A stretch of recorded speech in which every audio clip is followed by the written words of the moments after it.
episode of We Inspire Together. I am your host, Shaw Hayes. This is also your host here, Kiana, down below me or beside me, whichever way you're looking. We are honored and pleasured to have NBA player, retired player. I would say you're still a part of it no matter what. A former assistant coach at Hampton University. And we are honored to have him here with us, and give it up for DeMarco Johnson. Hey, DeMarco. Thank you. Hey, thank you. Thank you, ladies, for having me. Absolutely.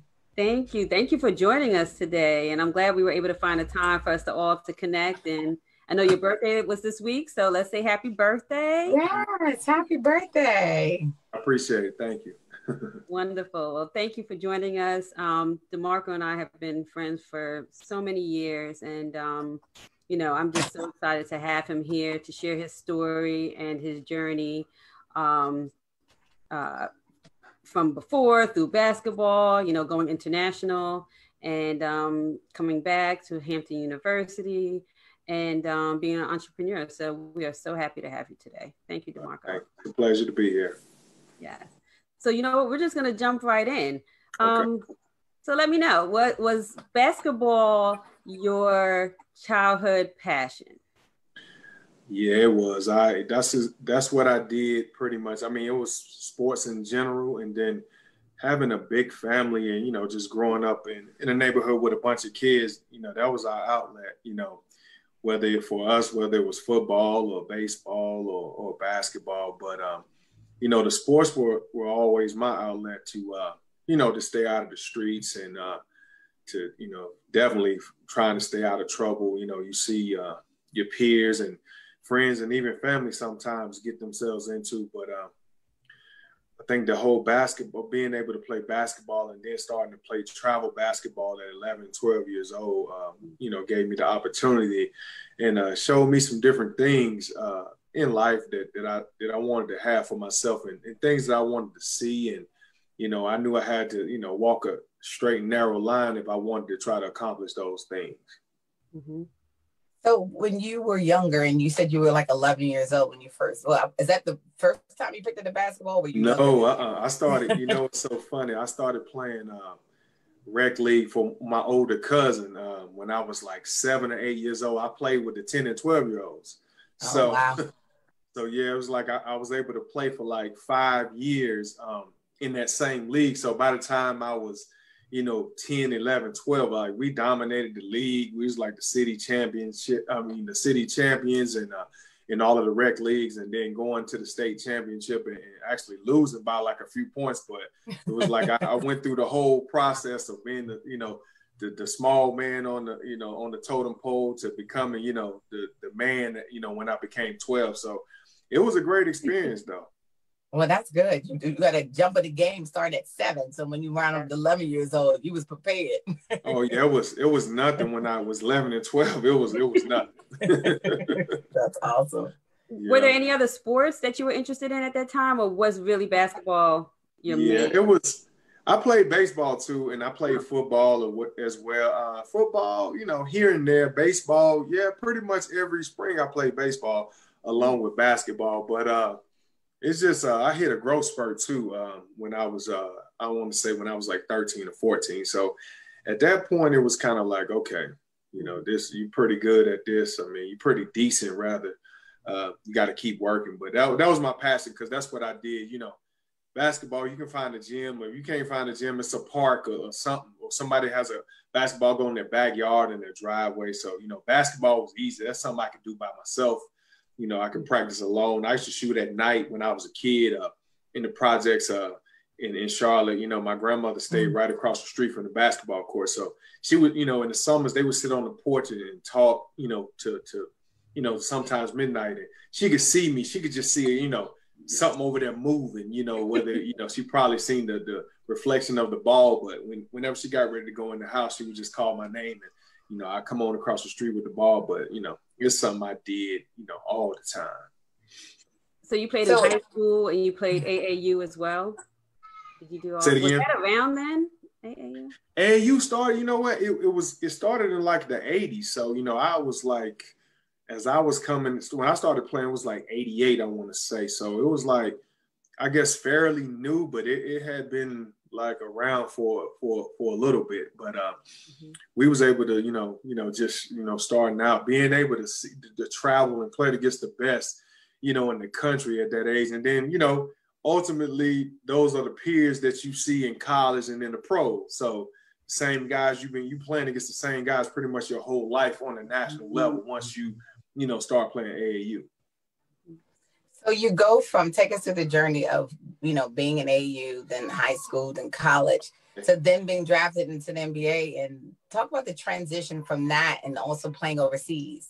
Gotcha. Okay. So AAU, it started off, I would say when I was 12, we were not really good. We had a lot of bumps in the road. Although we qualified to go to the Nationals, we didn't go. It was I want to say it was in Bellevue, Washington. So I guess with the fundraisers and so on and so forth, we didn't get up enough money to go or whatever. So we didn't go when I was 12. But it was it's a crazy story because I played for one AAU program, which was called the Charlotte Sonics at the time. And when I came back, when I was 13, actually, they cut me the next year. Wow. So, yeah. So it was like, oh, man, how did I get cut? And then, we had another organization that I ended up playing for, the Royals, after being cut for the Sonics, but I didn't end up, when I was 14, I actually was like I said, I had that growth spurt.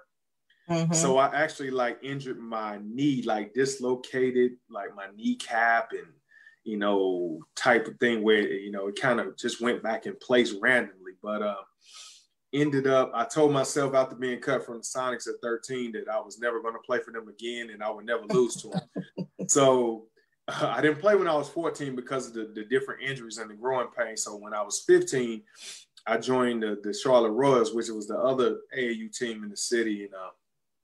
And we ended up, of course, winning the state championship when I was 15, when I was 16, and when I was 17, we actually lost in the state championship, finished second.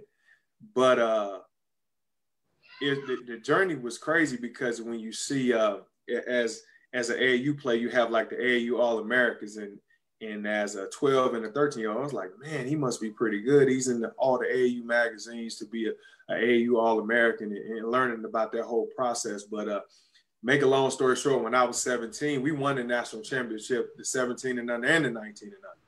Wow. Charlotte Rose did. So, yeah, and it's ironic because the other Charlotte team, which boasted a bunch of guys that played in college and in the NBA as well, they lost to Allen Iverson's team out of Virginia.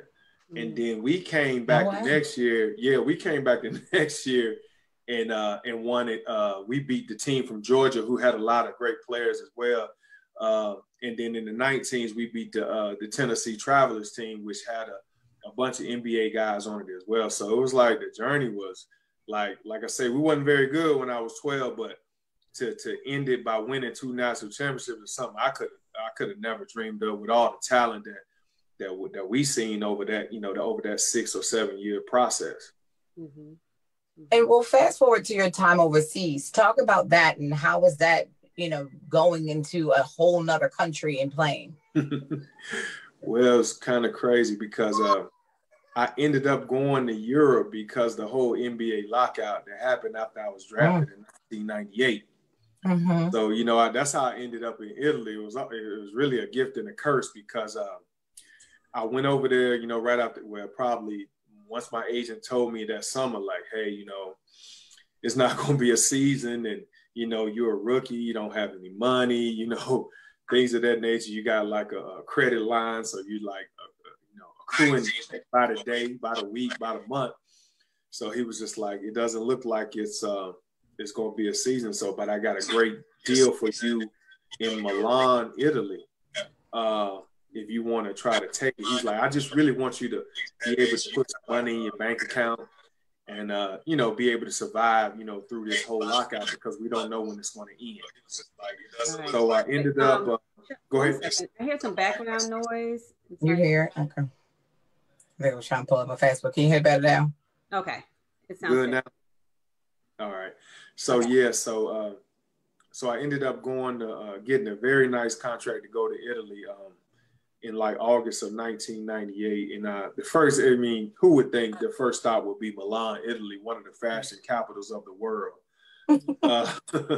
So ended up going to Italy. And like I said before, it was a gift and a curse because I went there. And when I tell you, I killed it. I played excellent. I mean, all of the, the biggest teams in Europe was like, hey, trying to keep me over there, and I mean, just really throwing money at me. But I was like, nah, man, I want to play in the NBA. Like that was my, I was drafted to the NBA now.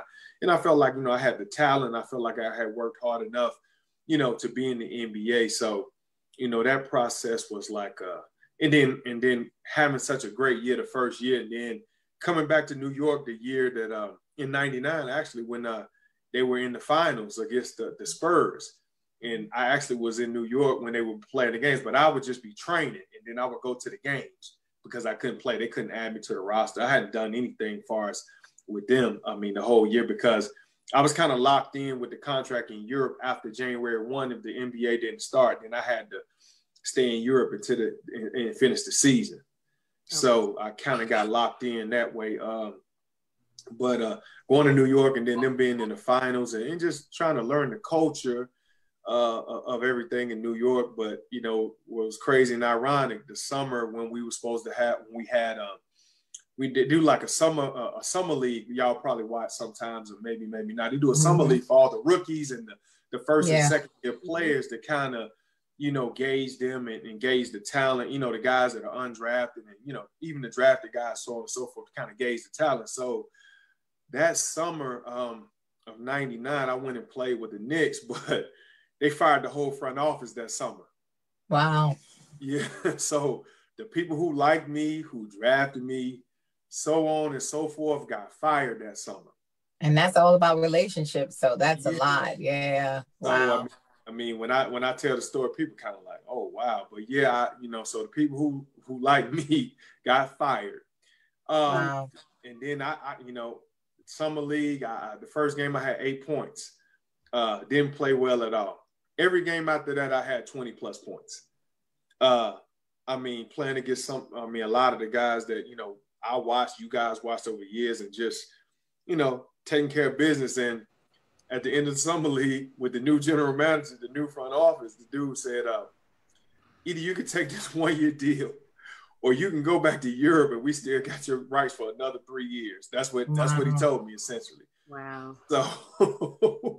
So it was just like, man, come on. Are you serious? Like, I got friends that's playing on other teams that's averaging like 6 or 7 points, getting 2 and 3 year guaranteed contracts. And here I am averaging 19 and 9.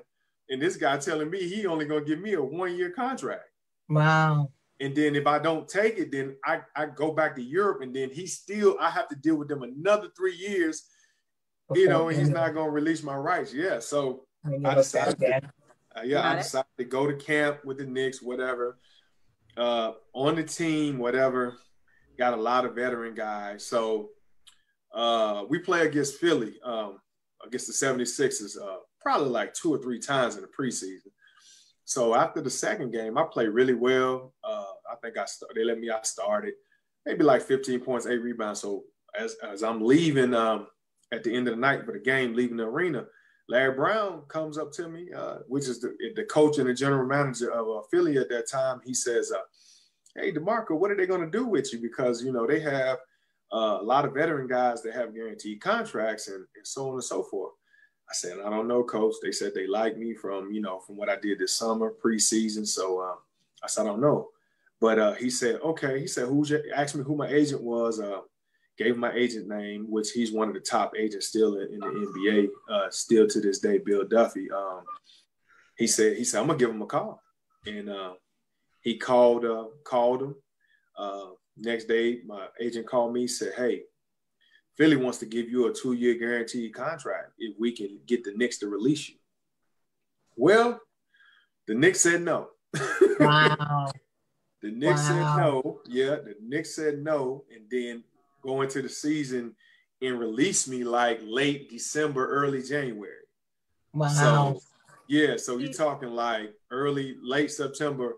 early October, I had a guaranteed 2-year, possibly 3-year deals I could have got with Philadelphia. The Knicks say no. 3 months later, they released me. So when I tell you it's a journey, and whew, it's something that you can't even imagine. All of those, we don't normally hear all of the and that happens in the background. So it's good to bring this to light, because I know that there are a lot of teenagers, a lot of young adults who are playing, who are in college, about to sign a deal or get into the sport that, they don't tell them that. Definitely. They don't tell them this. So it's really important that you're here sharing that today. But how did it feel the first time you played on an NBA court?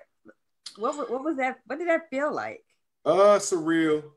I mean, because growing up, if you know me, if you've been around me, I don't know how many of the people that know me or that really know me that are watching, but they know I was about the game. Like I played all the time. I studied it. I felt like I had a good IQ, being especially for me, because I wasn't an athletic guy. So I really had to think the game and have a good solid skill set. So, so that takes study and practice, but I still, regret. I could have did a lot of things different and better. You just don't know what, I guess the window is so short when you begin playing from the start to the finish. You kind of take some things for granted, when you're playing. Of course we wish now I'm 45, I wish I could do what I could do when I was 25, obviously, but we can't. But it's just a surreal feeling being one of the best, being considered one of the best in the world. Because when you enter the NBA, that's the 300 best guys, on the planet. So just to be mentioned that in that group, in that category with those guys, even for a short amount of time, although I know I should have been there much longer, it's just an honor in itself. And I know people always say that I really never speak about basketball around people, that don't really know me or whatever, and it always gets brought up. And then when people find out that I really, played in the NBA and drafted and, some of the accolades, they're like, wow, like I would have never, known that you played, because you never speak about it. And like I say, I guess different strokes for different folks, but, and I know others that's all they talk about, and they're very arrogant and, overconfident or what have you. But, I just think it was a blessing, but I think it's just one part of me, some people kind of put themselves in the box as a basketball player, but I always looked at myself as being something more than just a basketball player. Well, you said you had some regrets. Speak of that, because a lot of times people think that getting into the league is all about someone else giving you the opportunity. What do you feel like you could have done differently that would have made something different for that outcome? Well, I think a lot of things, like just I guess preparation. Like, I look at my university, the university I went to, like we didn't have a strength coach until until the spring going into my senior year. Wow. So just having somebody that work on your body, to work on everything, the nutrition, the supplements. We had none of that until my the spring going into my junior year. We are already successful. We already been to a couple NCAA tournaments. We already finished first in the conference, all that type of stuff. And we don't even have a strength coach at this point, where I'm going up against guys that have professional trainers, that's seeing them, giving them all of the insight, what to eat. You name it. Just the facility, the facility to train. Like, we was training in a facility that was shared with the rest of the students on campus my first 3 years. Wow. So until they built a new arena. So I'm just thinking, if I've got 4 years of nutrition, 4 years of real strength training, and all these other things that a lot of my friends and a lot of that they got, it's no telling what I could have did. But it's just one of those things, that part of it just alone. No regrets. And then like having a strength coach that can push you and train you, and having like I see now, like when I coach, like we have managers, and we have, they have, some schools have 10, 12 grad assistants, fetching rebounds, making passes. They have the machines, the shooting machines now, all those different things. I didn't have that when I was in college. I was shooting and rebounding myself, or, had one teammate. We're doing it. So, I mean, just to have all the perks that I've seen a lot of these guys have that we didn't have. I mean, I felt like I did pretty well for what was in front of me. Like you said, that's good to know. Yeah. Right. Because I think you did, knowing that 300 out of everyone that plays basketball, the top 300 are chosen. You were chosen. So, regardless if you had those things that you think you may have been missing. Oh yeah. Well. So. Yeah, and then I think one of the commentators said it's only maybe 280 something thousand people in the world that's ever played in the NBA. Yeah. Yeah. So it's like winning the lottery. Less than 1%. Yeah, less than 1%. Yeah. It's like winning a lottery. Whenever I heard that comparison, I was like, it's so true.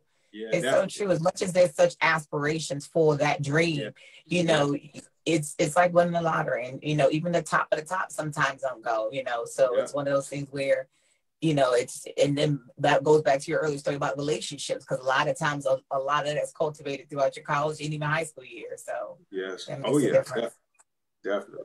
So who inspired you growing up, like in basketball, at some point in your life? Oh, I mean, I had a family full of athletes. My uncles, my cousins, we have a family full of athletes. So they played even going back, one of my older cousins is in the Hall of Fame at North Carolina A&T, Walter Holtzclaw. I mean, he was a basketball player at A&T. So, I mean, it was just I had an uncle that was really good, and my Uncle Jeff was really good in football and basketball in Charlotte, and he played baseball too. So, I mean, they actually had him as a prototype quarterback to make it to the NFL. But, some other things happened once he went to Winston-Salem State, actually. Some other things kind of, went on where he didn't end up staying. But from what I hear from the people in the city is he had just as much talent as anybody who ever made it out of the city. So I think for me, having uncles and cousins and people around me that played, I was able to learn from all of their mistakes. And I told him that I was like, the only reason why I was able to make it was because, I learned from what everybody else went through, and I just tried not to make the same mistakes. And like I said, just tried to keep my face clean, just tried to, stay away from the trouble. And then I had my youngest uncle, my mom's youngest brother. He kind of, took me under his wing and kind of just was like, hey man, you can do it.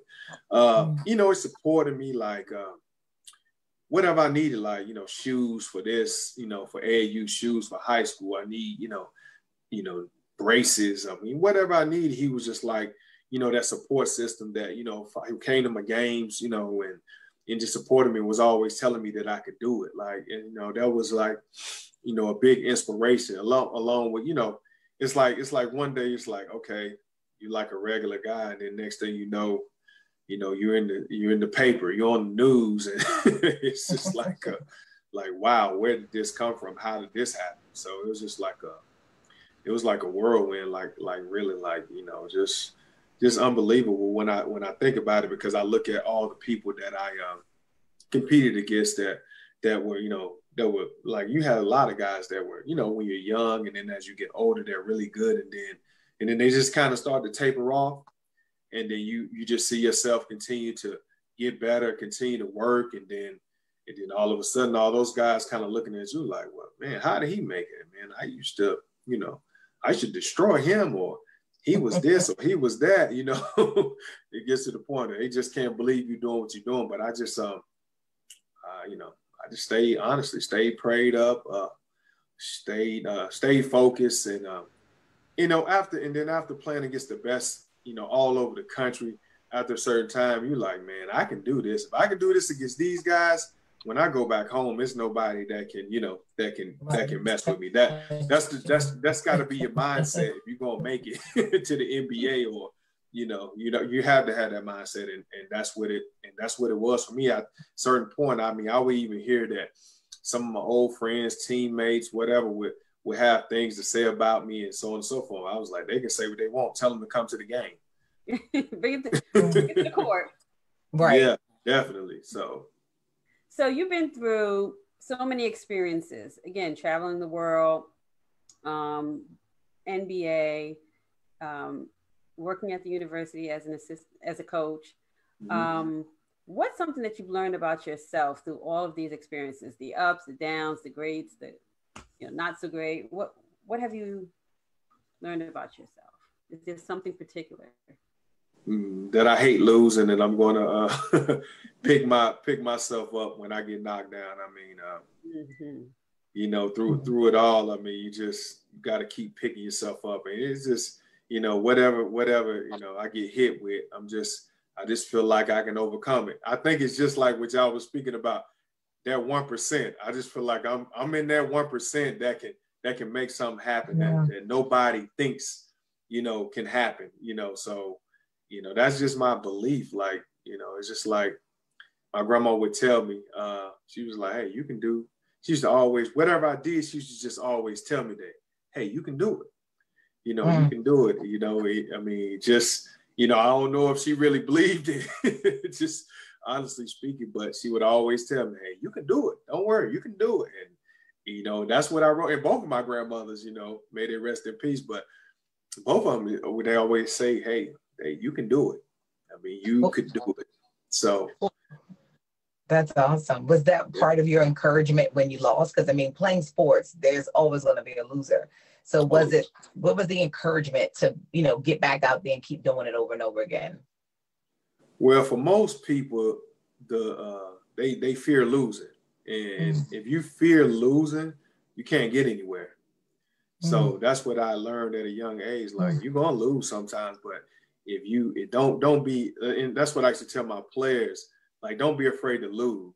Do everything you can to win. And if you don't, then guess what? You gotta live with that and go back to the drawing board. But you can do anything that you want, but as a team player, things just have to go right for you to be able to win that big game or win championships and things of that nature. I mean, you have to have, everything has to be in unison. I mean, the stars have to align on that day. But you have to just do your part. That's what I just learned, how to do my part at every level, whatever it was. It was just about, about trying to win at the end of the day.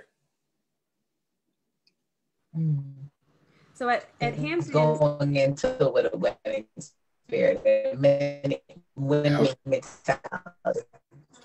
Say that again. You was breaking up. Say that again for me. Go ahead, Kate. Are you freezing? Yeah, your computer was freezing a little bit. So I'll just jump in here to ask, when you were at Hampton University, you were a coach there. You also did some recruiting. What's that like? One, being a recruiter, and what do you look for?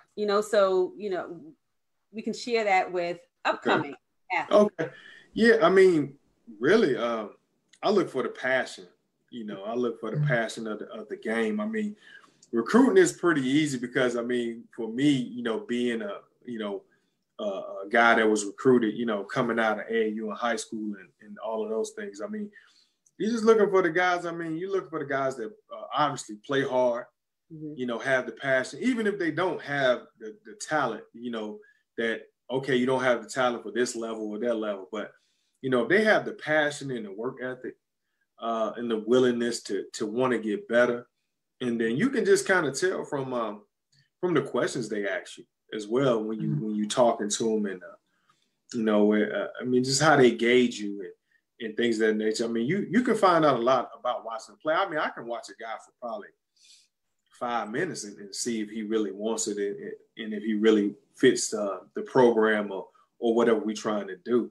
I can tell from the very beginning, but it's sad these days that you got a lot of guys that have a lot of trainers that teach them a lot of bad things, as far as skill set and their approach to the game. So a lot of them have a misunderstanding of what it really takes. And, every kid pretty much thinks that, that they can be a Division I player or they can be an NBA player. But it takes a lot of blessings and a lot of luck to get a D1 scholarship in the most cases is a six-figure scholarship, and then, you know, to being able to play professional at the highest levels. I mean, it takes a lot of work, takes a lot of dedication, it takes a lot of support, and from, you know, family, friends, coaches, and then the timing of it all. I mean, timing is everything.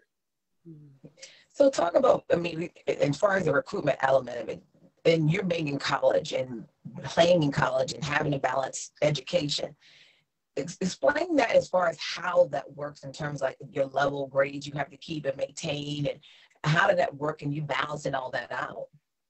And see, I think that's one of the hardest things, especially when you play basketball at a high level. That, like, you know, just, I mean, because you're expected, you have to think, you're expected to train sometimes in the morning, come back, maybe have a workout in the afternoon, and then sometimes maybe even practice in the evening, or if not practice, you might be playing just, you know, pick up basketball with your teammates, or, you know, when practice starts, then it's more practice, weight training, things of that nature. But it's like a job. Wow. So, you know, my hat's off to, and I know we have a lot of athletes, especially like in the major sports in college, especially football and basketball. I mean, it's a lot put on you, a lot of pressure. That's why I think the guys should get paid, because, I mean, to be able to maintain the grades and get a degree and still be able to go out there and perform. I mean, that was a hard task. I mean, I look back now, I was able to do it and graduate in 4 years. But I know it's a lot of my, you know, friends and people I competed against that didn't graduate in 4 years or even graduate at all. Some of them, I think some of them, you know, you do have guys that go back, but to be able to do it and then graduate in 4 years was I feel like was an amazing accomplishment. That's absolutely right. That's great. I mean, because a lot of times, you know, people don't think about that aspect when you get, you know, a scholarship. There's still a requirement for grades that still have to be met, you know. So that's great that people think it's like a role that you just can skip past and just play and forget about the education component. So yeah, I think for me, I went to Fort Union Military Academy here in Virginia for 1 year for a postgraduate year after I graduated high school, to actually boost my SAT score to qualify for college. So that's a lot awesome. Of, you know, just to put that out there for, you know, a lot of the guys that, you know, a lot of young men and women that are listening. But, and I was able to get my score up. It is another funny story, because my coach, Coach Eric, he told me, he said, when I finally made it, he said, "Johnson, I just didn't think you was going to get it." But I looked at him, I was like, "Coach, man, I'm here to win." And I had no doubts in my mind I was going to get it. But, you know, but yeah, it was one of those obstacles that I had to overcome, but I was able to do it. And it just prepared me for college, the way the discipline was set up, the way we had study hall Sunday through Thursday. I mean, it just, when I got to college, it was like, everything was easy from the workouts to, you know, competing. Like I was ready once I got there. That's great. Key, you can't see me? I can see you, but it's a little grainy. Like the internet's like going in and out a little bit. Like it's better. But you can hear me and see me, but you can't see me. No, I can see you and hear you. Oh, okay. But it's like a little scratchy. Yeah. Okay. So well, go ahead. Y'all continue. I'll go check it out. Go ahead. Okay. So she'll be back with us. Okay, that's fine. So you're an entrepreneur. What are you doing now? Share with us. Yeah. So after leaving Hampton University in 2016, my wife, she was already doing mental health. She's a licensed mental health therapist. So she had started a company probably 2 years prior, probably a year before we had our daughter. And she was doing it. I was pretty much, you know, doing the whole coaching thing. And then she would be mentioning different things, how I could do it, and how my degree was set up, you know, being criminal justice, that I automatically qualified to be a mental health professional. So after everything with Hampton, I mean, I just kind of like, she just kind of encouraged me to hop in and do it with her. And 4 years later, we have 5 mental health programs, and Wow. about to open some recovery homes and for substance use, and some other group homes for intellectually disabled, and kind of like foster care group homes for like the adolescents who kind of like aged out of the foster care program. Like, you know, when they get, I want to say when they get like 16 years of age, they typically won't get adopted. So just trying to start homes for them, as well as recovery homes for substance users. So I'm in the process of opening a couple recovery homes, but we do mental health skills building, which is for adults. We do intensive in-home counseling, which is for the adolescents. We do substance abuse groups, intensive outpatient, which is substance abuse for adolescents and adults. We do outpatient therapy, and we do crisis stabilization for people that are in crisis, which, you know, being in a pandemic, you have millions of people that are in constant crisis. Mm-hmm. So that's what we're doing right now, and we're actually trying to expand to Maryland and possibly to North Carolina as well. Well, speak to that, because a lot of sports activities have been cut because of the pandemic. Yeah, definitely. What has been, I guess, some of the, engagement of what your program have offered as far as these children or just people in that level not having that anymore in their lives? What have you seen or experienced through that? Well, we've been doing a lot of virtual, just like we're doing the Zoom now, a lot of virtual meetings, you know. Mm-hmm. A lot of the kids, and I mean, a lot of just people in general, adults, kids have a lot of anxiety, a lot of stress, and a lot of depression from not being able to do the things that they can normally do before the pandemic. So just trying to, be interactive, come up with activities that can spark the brain, that can, you know, stimulate the brain, especially for the kids, and with adults, just trying to keep them on a level, and especially with some of those that they're not used to having the kids in the house 10, 12, 15 hours a day or 24 hours a day. So, you know, just trying to get them, don't we know? just the whole like conflict resolution, because you know it's going to be conflict between spouses, between the kids and the parents. So just trying to give them, resolutions to the conflict that you know is bound to happen, and just trying to give them outlets to be able to release their frustrations. We started now doing substance, like with the adolescents. We'll do like maybe guided imagery. We'll do Top Golf, stuff like that. Where, you know, Top Golf opened back up so we could actually do that. And, you know, before that, then we would do like cryotherapy, and, you know, you got like a stress. You say cryotherapy? What is that? Cryotherapy, where you get in like the ice, like in yes, okay. I would always call it cryo. That's your cryotherapy. That's your southern drawl. Yeah, exactly. So cryotherapy. I'm sorry. No, I mean, you're just saying it the way a southerner probably would say. Yes, I'm Southern Maryland area, so I get it too. Yeah. So doing things like that. They have like a stress room where you can go in there and like hit the walls, beat the walls, different things of that nature to try to help them relieve anxiety and stress. And it's just like, it's not your typical, like our outpatient groups are not your typical groups where you would think that you talk about, you know, they're using, or, you know, I guess the history of use and things of that nature. We talk about more like life stuff, and, you know, how they can, you know, turn the corner along with adding the other activities into that. And we also feed them. We have partnerships with Chipotle, Wawa, and Starbucks, and also Olive Garden. That's great.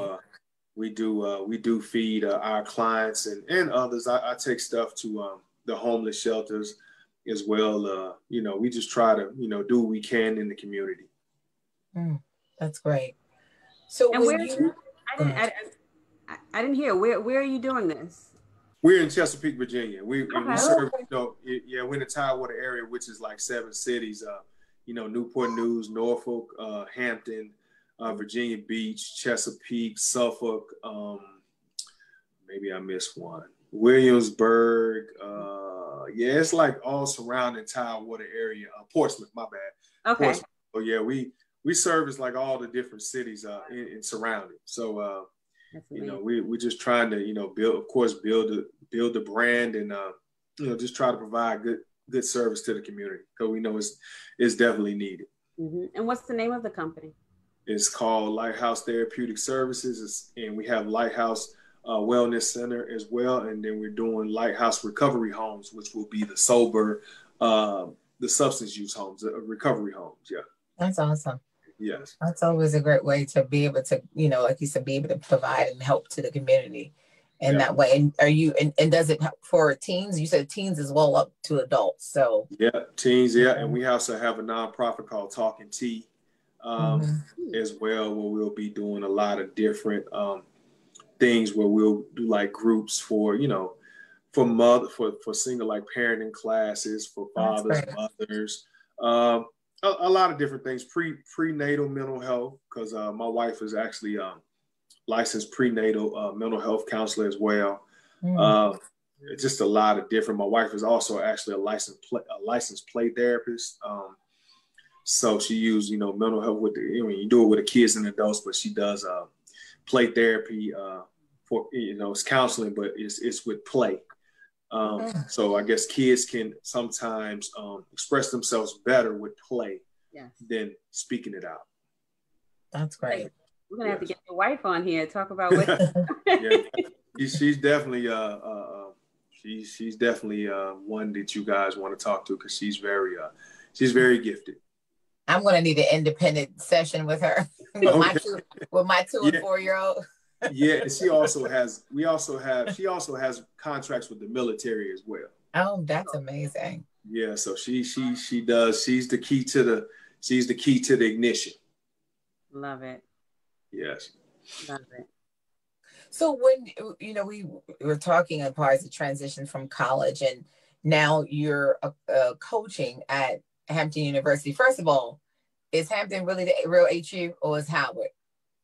Hey, I don't know. I got a master's from Hampton, but I can't tell you. I mean, for me, it was like, I've been around it, but it was a totally different experience that I experienced in college. But I definitely can see why, people, go and have the experiences and the attachments they do to the HBCUs and the brotherhood and the sisterhood. I can definitely see all of that. And, I guess, part of me wish I could experience certain parts of that, but then the other side of me, I'm glad I got to experience what I got to experience as well. Now you couldn't pledge when you're doing that in basketball, could you?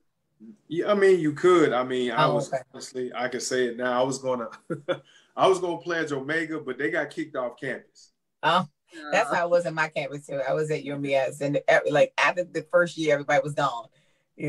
After that haze and stuff, it was like, but that would have to be a big challenge, though. But being a coach at a university, I know you're getting later in life in mental health. That has to be a challenge dealing with youth. But I guess your experience formed you being able to be a great coach. Talk to your experience about being a coach at the university. Well, it was like, when I did it for 5 years. For me, it was almost like just honestly, first and foremost, it was life. And then there's basketball. So it just kind of came hand in hand. I know what I did when I was in school. So I was just trying to, help them, not make the same mistakes that I made, going through. Actually, I felt like college was a breeze. So I, just trying to make it easy for them, not that they're going to listen. Exactly. But, I was just about to say, how was that? Yeah. So, you just, you're going to get into some battles, or sometimes, you got to say some things that you don't want to say. But, that's the only way you can get through to some of them. And so you almost probably have to be a father figure for some of them. That too. And sometimes you got to show them that, this is basketball and this is life. Like I'm a man on the other side now. You're not just going to say anything to me and it's just going to fly. So, because I'm laid back and all that, but when you push certain buttons, then people going to show you who they can become in a matter of seconds. So, but I just tried to, try to lead by example. And try to just be that extension of their parents away from home. Mm-hmm. So, I mean, that's all you can really try to do, because at the end of the day, they're going to, do what they want to do regardless. But, I just hope I was able to make a good impression on them, overall. I think so. That's right. Lead by example, because sometimes they wasn't given that insight in life. And so they're coming with all these other emotions and issues and baggage. Yeah. And so, you come in there, face somebody maybe never told them that, and it's still poured into them. And a lot of times that comes into, and it probably translates to passion on the court, but off the court, there's a lot of emotions they're dealing with. So that was, great. And that's probably why you probably was able to translate a lot of that into what you're doing now, because of the fact that a lot of that, their ups and highs and lows of life and dealing with that, the disappointments and the excitement and all of that. So I know that probably had to be a good experience for you to have to take into what you're doing now. Oh yeah, I wish I actually had what I'm doing. I had the background of what I'm doing now to be able to explain that part of it to them now. Especially with the opioids and them getting injured and being putting on the drugs to get better, and just trying to keep them from getting addicted to the opioids. I'm actually planning to coming up with a curriculum for athletes and at all levels to avoid becoming addicted to opioids. So I'm in the process of putting together a curriculum for opioid use for athletes. Wow, that's awesome. That is awesome. I can see that being used on a grand level. So, every level. Every level. I can see that, so that's awesome that you're doing. But speak about the injury aspect, because I know I'm years ago watching a report about injuries related to basketball. People think that football is like one of the top level injuries, but basketball has just as much, if not more, injuries, related to playing than any other sports. Well, I think with basketball, because it's the sport that's hardest on your legs. Mm-hmm. I mean, because that's what you're doing all the time. You're jumping, like it's kids don't really play outside anymore, so it's from concrete to wood or whatever. But it's the hardest thing on your legs is basketball. So I mean, what can you do? I mean, even if just us, if we didn't play ball, just walking, coming and going back and forth over a certain amount of time, your cartilage is going to wear down. Everything is going to start to wear down. So you imagine pounding, on your legs, your knees, your calves, everything on a daily basis for years. It just takes a toll on your body. It's like it's like you build your body up, you break it down, you rebuild it, you break it down. I mean, you just do that for years upon years until your body say, hey, no more. That's enough. So that's what happens. And then in the process, some people get addicted to the drugs that are keeping them playing at the levels. And so that's how they get addicted to the painkillers and, the different things, so they can try to keep the edge. Yeah, try to keep the edge and try to keep it going. That's amazing. Oh, I was about to say, ask a question, Keith. So then, are there any, I guess, as a parent going into this, like I know for myself, I always tell my husband, I don't want my son playing football because of the injuries that go along with it. But, the same could go on because it's a contact sport. I mean, basketball isn't as much, but you still have the contact to some degree. But are there anything preventively like you can do? I know you spoke about the strength and training. Is there anything in addition to that can help in terms of building and sustaining in your career? As far as like training the body and build up the body, I mean, just trying to eat right. I mean, I guess, and getting the rest, making sure they drink a lot of water, of course. But I mean, in sports, injuries are going to come and go. Whether minor or major, it's just a part of the game.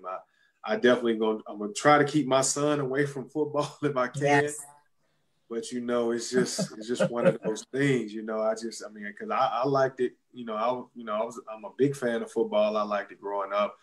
I played it a little bit, not as much as I played basketball and baseball, but I did play some. But it's just very dangerous, and the contact of it all, the smashing of the helmets and all of that, the concussions, and it's just one of those things. Like I love to watch it, but I don't want my kids. I don't want my son doing it. Well, that's like funny. I remember watching this episode of Blackish, and Dre, I don't know if you ever watched the episode.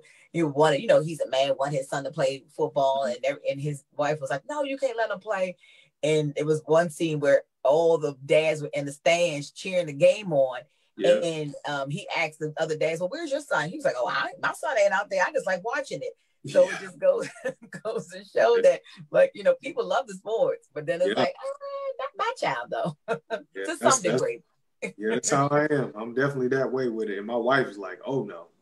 Well, at least y'all on the same page. I mean, definitely. Like I said, my husband is like, no, he gonna play. I said, yeah, he play flag football. Yeah. I'm just wondering if that's gonna be like a decision, like, hey, like when he gets older, like, hey, you sure you really want to do this? You sure? How about baseball? Why not soccer? No, I won't. Yeah, he's gonna play baseball. Yeah, my son's gonna play baseball, definitely. But I mean, the good thing is that I always say that extracurricular activities actually help. Studies have helped people with grades because they know they have to keep up their academics in order for them to be able to play. So that's why I said at least it's something that allows them to have an outlet beyond, just going to school every day. Yeah, I think that's the biggest thing, having an outlet, seeing something different. Yeah. Different cultures, different, everything about, I mean, for me, I know playing AAU, one of my teammates, his family was in NASCAR. And just seeing how, I mean, for me, where I came from, and seeing how he lived and the things he had, I mean, he probably didn't know I was watching as much as I was watching, but I was really watching, like, man, like, he's living good. Like, they live in a nice neighborhood. They got they have a nice house, and, those sponsors. When I do ride with them, like, his dad was like, oh, DeMarco, I'm paying for everything.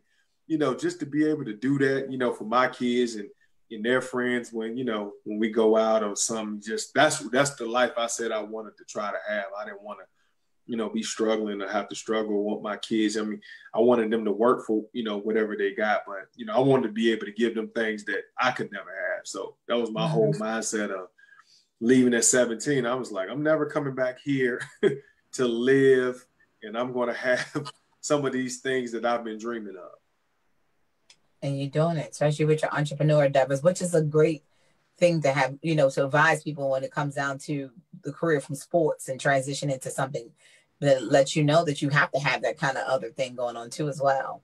No, definitely. And I had so funny, I had a dump truck company some years ago, and I did that for a while, and I ended up selling them right as the recession hit. I just seen a lot of the big trucking companies that had like hundreds of trucks go out of business. And I just started seeing the ones that I would see on the road working a lot and had all the big contracts.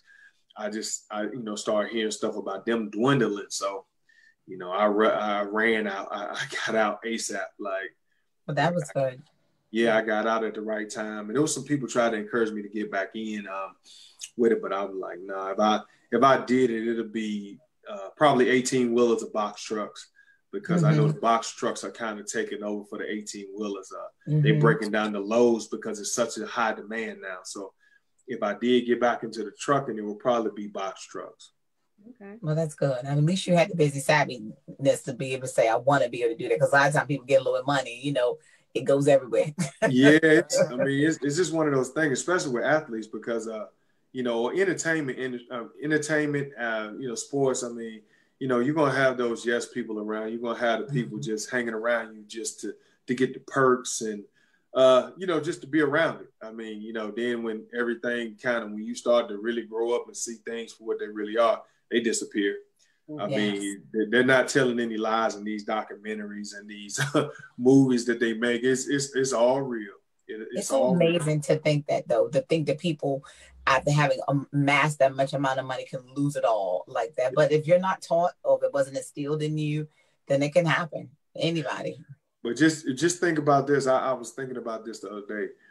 How many guys who come into that type of money have somebody around them that can realistically teach them how to handle it, how to control it, how to invest it, without having some ulterior motive behind it. Right. Yeah. So So that's the thing, like people that had money and lost money. But if you don't know what to do with it and everybody around you is taken away from you, or just, in it to try to get what they can. And you see all these stories, but you think these people have your best interest at hand, but they don't at the end of the day.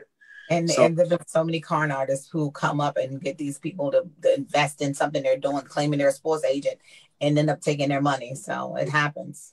Yeah, even in the NBA, as a rookie, when you have like the rookie orientation for 3 or 4 days, they bring people in there. They bring women in there that guys try to talk to. They got AIDS. They bring former players in there that have parents have stolen all their money. Agents have stolen all their money. Like, they bring all different type of examples in there to show you what can happen. But you still have guys sitting in there like, oh man, that's not going to happen to me. That's not going to be. Oh, we'll see. And when you said that, I went. So you're saying they come in as a speaker? Like, yeah, they come in as a speaker. I thought it was like they were mingling. Okay. No, they put them there for different reasons. Got it. Okay. And when the next day when they bring them in there, they was like, yeah, this guy right here, he offered to buy me such and such and such and such, and they just run it down the line. But what he didn't know is I've been living with HIV for a certain amount of time, and they just go down the line of former players that got addicted to drugs, got addicted to alcohol. You name it. Like, they bring a lot of different guys in. They tell them how they lost their money, and just horror stories. Just to try to deter you from making some of the same mistakes. But if you don't have people around you that really care about you and have your best interest at hand from the beginning, all the way through. When you dealing with that type of money, with that type of success, and knowing what you have to put in to be successful and remain successful after the ball, is put down, then it's hard to win. Now, it's something else. Yes. Keep the next question. I don't want to keep going. Okay. I'm like, wow, I need to go all that even happens in the background.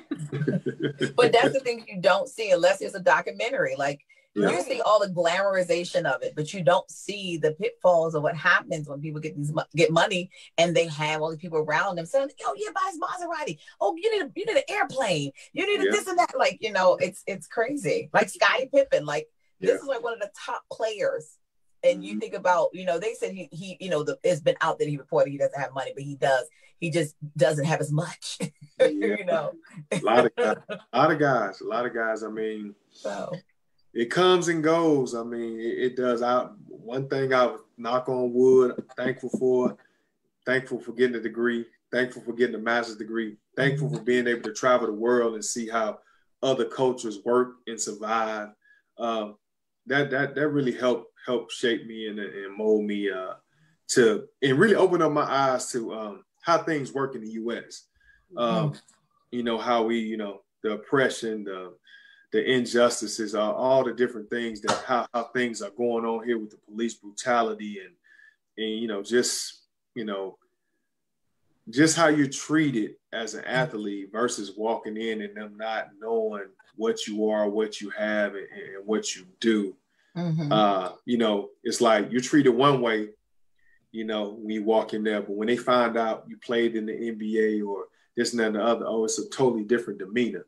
Just to be treated like that in restaurants and stores and so on and so forth. It's just so it's so hurtful. And then we have so many people that are still not awake about how the world really works, and that for us being African Americans, the books were not wrote for us to be successful. We already 10 steps behind, and they do even more so, even more things to us Black males to try to keep us from being successful by trying to put black marks on your name from the beginning, where our other coaches and our counterparts, when they do some of the same things at a young age, they get labeled as just being young, immature, and then we get the book thrown at us, and then it keeps us from getting jobs and houses in mortgages and in car loans and things of that nature. So, yeah. Right. It's so fun. I'm just going to bring this up while we're here. My daughter, because we're talking about entrepreneurship and we're talking about injustices and, our lives matter. She made these glasses. Okay. Wow. Say this out of knives, plastic knives. Oh, wow. Black Lives Matter glasses. Wow. I just need to put them on just because. Wow. First of all, I thought she took regular glasses and just decorated them. You got them on your hands right there. That's nice. I'm trying to tell you, you better tell her to sell those. Yes, she got some on her hands. Yes. I'm trying to tell you, you better tell her to sell. I don't care if she's selling for $1. Oh yeah, you need to go ahead and patent that ASAP. Okay. I try to tell. I thought the way they look, I thought they literally were glasses. Hey, Cassie, that she decorated. The fact that she made them out of plastic knives. Listen. Yeah. Don't look, and we on live, so you did the wrong thing by putting that exactly. Out there. Go ahead, Pat. Put them down. Go ahead and put a patent on it.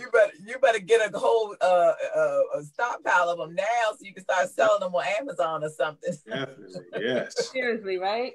Well, but that's good though. I just had to say that about entrepreneurship. That's important. But going back, you're welcome. Bye. You have to make an appearance. You've traveled the world. I love traveling. Been around the world. Is there one particular place that you would want to go back to, or that you really enjoyed, and what was it that you liked about it? Oh man, you know what? Playing in Europe, I enjoyed. I played in Italy, of course, for a number of years. I played in Greece, played in Spain, Israel, Slovenia, Cyprus. Actually, I played on the island of Cyprus. I had great. Outside of, I would say, some of the teams, some of the coaches and different things that I had to encounter. I mean, I had a great time, great experience. I think I took something from each country. Each culture, I learned something different, and it was refreshing. I felt like it was what I needed. I wanted to be in the NBA, but I guess God had different plans for me. So I had to embrace it, because when I first went, I hated being over there. And I guess when everything didn't go right, coming back to the NBA, I had to readjust myself and learn how to deal with it and try to be successful at it. So then I just started trying to make the best of it. And that's when I really started to learn the culture and how everything works. And then along with, it seems like when you're more engaged in the culture and what's going on in those countries, people treat you differently. It's not like you just, because they would say, oh, you guys just come over here just to take the money and go back. They would say stuff like that. So, once I, kind of delved into it and started trying to learn different stuff, then it seemed like everything ran smoothly. So are you still coaching at all at any level? No coaching. I mean, more so, like I have a company to evaluate guys like, players and different things, but I've been so busy with other stuff that I haven't launched it, but I'm planning to start, doing that, helping guys, helping evaluate them, letting them and their parents know where they are, as far as trying to get recruited with basketball. It's something I'll be doing on the side. I got a guy that works for me that he does. He's a counselor in the schools and things like that. And he actually is a trainer as well. So when things kind of die down with the COVID, once he starts training guys, I'm going to tap into a few things with him and do some things outside of that with helping them, just giving them the tools and the knowledge from being a former player, being recruited, all the different, accolades and just, helping them, making sure that they have the everything as far as the curriculum goes, so they can play the first year of college, all the core courses and things of that nature. Just helping guys, so they don't fall short, because sometimes, the guidance counselors really don't give them, everything they need when they're, good athletes and trying to go play in college. Because I've seen a lot of guys that went to high school with me To me, it just looked like, it seemed to me like they were just, a lot of us were just being used. It didn't matter if they made C's, D's, or F's, as long as they were capable, as long as they were able to play the sports for the high school. It's all they seemed like the coaches really cared about. Mm-hmm. And then it was just like, for my AAU coaches and things like that, they just helped me see the bigger picture, because 10th grade, I was ineligible the first semester from what I did in the 9th grade. And that first time basketball being taken away from me for grades. And I know I wasn't a guy that couldn't do the work. I was just being lazy. Yeah. So I had to really bust my butt 11th and 12th grade, along with prep school, to qualify to be able to play in college. So, I never took that for granted. So, and I think still to this day, my high school coach said that he never seen anyone do what I did those last 2 years of high school grade wise. That's awesome. So you've accomplished all those things in basketball, and now have entrepreneur endeavors. What's on your to-do list, bucket list? Oh, like entrepreneur wise, I think anything. I want to get back into transportation. I want to do that. I would definitely, I want to keep expanding though, as far as mental health goes. I want to take it to, what we do. I want to take it to, the states I name, but I also want to take it to some other places, and, and then building that curriculum for the athletes, for opioids. I definitely want to do that. And, I know just keep the Black and brown communities, just keep them aware of what's, what we're dealing with, because, this whole mental health thing, this goes back until, the 1800s and 1900s. I don't know if y'all know, but the first Black mental health institute here is Central State. It's in Petersburg, Virginia. Oh, wow. Okay. So they was bringing slaves to Central State back in the 1800s. So yeah, I went there and listened to one of the doctors. He's actually doing like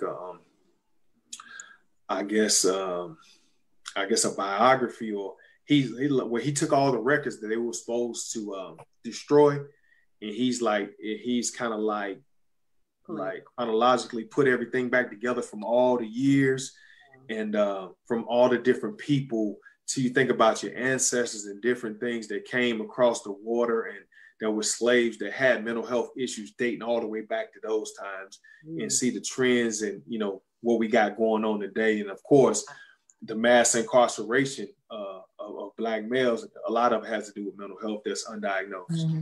Absolutely. So since you're speaking about that, I just thought about the fact that a lot of the Black Lives Matter movement has spoken about the defunding of police and taking those funds to put towards mental health. What are your thoughts on that? And do you think mental health professionals should go out to these calls with police officers when they are confronted with that? I think they need, those type of trauma responders to assist, especially if they kind of sense it, or if they're there after a while. I mean, after a few minutes, you can tell if somebody's, they should be able to tell if somebody has a natural problem just on, I would think just on the way they're able to articulate, and then their demeanor. Some people, they just lose control sometimes, and they can't control their emotions, or they've never been taught, how to use their words. They have to use violence, or, say things to try to hurt people. So, I mean, yeah, I think it's very important that they have some type of mental health professional to go out on those calls, because, you don't know what's going on with some of the people sometimes, especially the ones that are hearing voices and having hallucinations and things. They're capable of doing anything at any moment. Yeah. So, and a lot of times, as we've all seen, they end up getting killed. Yeah, absolutely. Because that's the only resolve that, and the police officer's standpoint, that they feel like they can take. But if someone was trained, they would know how to diffuse. So yeah, definitely. So I do have a few more questions, and Shah, if you have any questions, but what advice do you have for an up and coming athlete, maybe going to college, who's about to play, what advice do you have for them? You said going to college, about to play, you said? College, or, maybe they're going into the NBA. What advice would you give them? Well, I would say first and foremost, you have to, having the right guidance and the right people around you. I mean, that's the key. I mean, just stay dedicated to your goals and your aspirations. I mean, just always, just sticking to your guns, believing in yourself. I know sometimes when you're having a bad day or a bad game, or a bad season, or, and a lot of kids, a lot of times, their schoolwork or their play in sports dictate how they do in school. So not losing focus of what it takes. What an education can bring you, because at the end of the day, if you do it right and you're lucky, you can get a free education from your athletic talent. But, just trying to stay ahead of the game, trying to practice your craft. If that's what you want to do, your mom or dad or your coach shouldn't have to tell you to go and practice and do the things that you really want to do. And I see a lot of parents that they want it more than their kids want it. So you can't want it more than your kids. They have to, because my parents, my mom didn't play sports, and my stepdad, he didn't, play sports. My dad played sports, I guess, not like on teams, but like on the playground. But, it's like, if you really want it, you just put in the work to go and get it. Absolutely. Now, do you have anything? Oh, I thought you said you had more questions. I didn't want to jump in. No, I was like, you were saying it, so I didn't want to be like, oh, and you know what? So go ahead. So, one more question I have for parents. I'm glad that you brought that up. Any advice for parents that are raising athletes, and whether it's helping their athlete succeed, or because you have the momagers and you have how all of that. What advice do you have for parents of kids going off to college, or even in high school, preparing for their journey ahead? For me, I would say the ones being recruited, and even the ones that are not, let them choose what school they want to go to. Because if I look at it like this, if something happens, you choose, and then it doesn't work, then they're going to be blaming you for the rest. So I would say, go through the process with them, and, just let them decide. Just be the guiding light from afar, and be supportive, because, they have to fend for themselves just as us as parents, just as we had to do. Right. Of course, we're going to be overcautious just because they're away from us, and we can't put our hands on them. But at the end of the day, I know it's a terrible world out there, but you got to let them live. You got to let them prosper, and you got to let them, mature on their own. Absolutely. That's such great advice. Such great advice. Well, you have given such an insight that parents and people aspiring to get into this field need, and a lot of times they don't get to hear it because they're so aspirational to a dream. They don't think about the beforehand, the preparation. Although they have people maybe telling them to build their body up to their mind, but not telling them all the other things in between. So that's such a good journey to hear. Definitely. So we think, where would an athlete actually get support with finances? Because I know that was a big thing. For what you mean, for like college or what? NBA. Now they're in the NBA. A lot of times they go in there, they're not prepared. But where would they get, like, you mean like knowledge of how to work through that? Right. A lot of times, like the agencies, they have their own like team of people that they try to help the guys with. I just don't know, because you got to think about it. At the end of the day, those are strangers, to people. Although they, the agency might say, "Oh, this person does this." At the end of the day, that person's just trying to get a check. Right. So So you kind of looking at it like, okay, does this person really have my best interest at hand? Okay. Or are they just working for the agency to get a check, or, just kind of watch over me and see what I'm doing? Now I'm, independent, I'm making money. I don't want this person watching over me either. So, and that's a catch-22 right there. So, I mean, so you a lot of guys probably find themselves, in bad situations because they really don't know how to choose, and understandably so. And who to trust. I mean, that's exactly. Hearing, like, who to trust. Yeah. Right. So a lot of guys end up having entourage from back home, 10, 15, 20 guys, and then nobody works. Everybody wants to dress like you dress. Everybody wants to eat what you eat. Everybody wants to drive what you drive, the jewelry you have on. And everybody's competing against each other, and everybody's talking about you. Mm-hmm. So how do you combat all of that?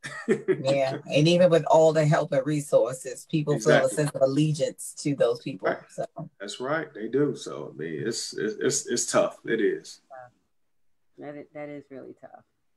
So, I mean, I don't have any other questions. Do you have any last words that you would like to share with our followers and our friends, and our children? Well, I would just say, just stay on the journey of what they're of what they want to do, because at the end of the day, it's not hard, of course, but if you stay dedicated, keep God first, and just, I mean, I would listen to your parents, of course, and I just say just let the course run, just try to stay on track. Just try to listen and just try to get, I would say this, and I know a lot of people, especially when we get older, get a mentor. If you can find a mentor that play, especially if it's sports related, even, just natural, whatever you're interested in, find a mentor, find somebody who has the same interests or has done what you're trying to do, and just ask them, would they mind mentor you, and just try to, have them, what you want to do, you want to try to pick their brain as much as possible, see what kind of pitfalls they had, what obstacles they had to overcome. And I would say that's the biggest thing. A lot of us are too prideful to ask somebody to mentor them. And I'm a culprit of that myself. So now I'm older. I have a lot of mentors and for a lot of different reasons, life, business, parenting, because, we all do this stuff on the fly. So it's been getting a mentor has been a great thing for me, because, I mean, sometimes we think just because we're adults, we think we got to figure it out. We feel like we have to know everything. Mm-hmm. So I would tell those kids to try to find somebody that, that like the same things they like, and just ask them, hey, help me, talk to me about, the things that you had to experience, and, and use it. Don't just listen, use it, and put it into your own repertoire. And, and I think if they do that, along with the guidance of your parents, I mean, I think they will be fine. I mean, but just know it's not easy, and it'll never be easy. But, if you really want it, I mean, you stay faithful and continue to grind, and, you can make it happen. Absolutely. I love it. I know my grandmother told me years ago, the life is too short to learn every mistake on your own. That's wisdom when you can learn from others. So, and I love to talk to older. Like, I was attached to both of my grandmothers. So, growing up, I was there. I was at my grandmother's house, one or the other, every weekend, pretty much in the summer, or not even like all the time, even when school was in. So, I mean, that's where a lot of my, old soul and wisdom come from, because, that's how I am. I clean, I do it all, like what I watch them do, and you got to clean up behind yourself. I mean, all of that. Mm-hmm. It's just like a natural reaction. Like, just like, they might think of, my kids probably think I'm overbearing. Like, man, he always saying something about picking up and doing this and doing that, but they just don't understand how my grandmothers were. They like, hey, you pick up after yourself. You take out the trash. You do it like this. You clean the bathroom. You cut the grass. I mean, so that's just how I am, and it's never going to change. They'll appreciate it when they get older. You'll be the voice in their head when they try to figure out life. So that's good. Yeah, definitely. So we appreciate having you today.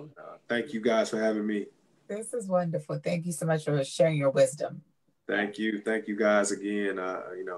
Great being here. Hopefully a lot of people tuned in, and hopefully I can, hopefully they can learn from my experiences and, take it with them and be prosperous and on their journey. Well, since you're not much on social media, we'll make sure people know your Facebook page. But if you know of others, for all those listening, watching, that you would want to have to talk about the inspirational journey, make sure you connect to us on our Facebook page and our Instagram as well. So continuously do that, and we bless you in all your endeavors. Thanks so much. I sure will. I definitely will. All right. Thank you. All right. Thank you. Okay, take care. Good night. Bless. Y'all be safe. Thank you. Okay, bye-bye.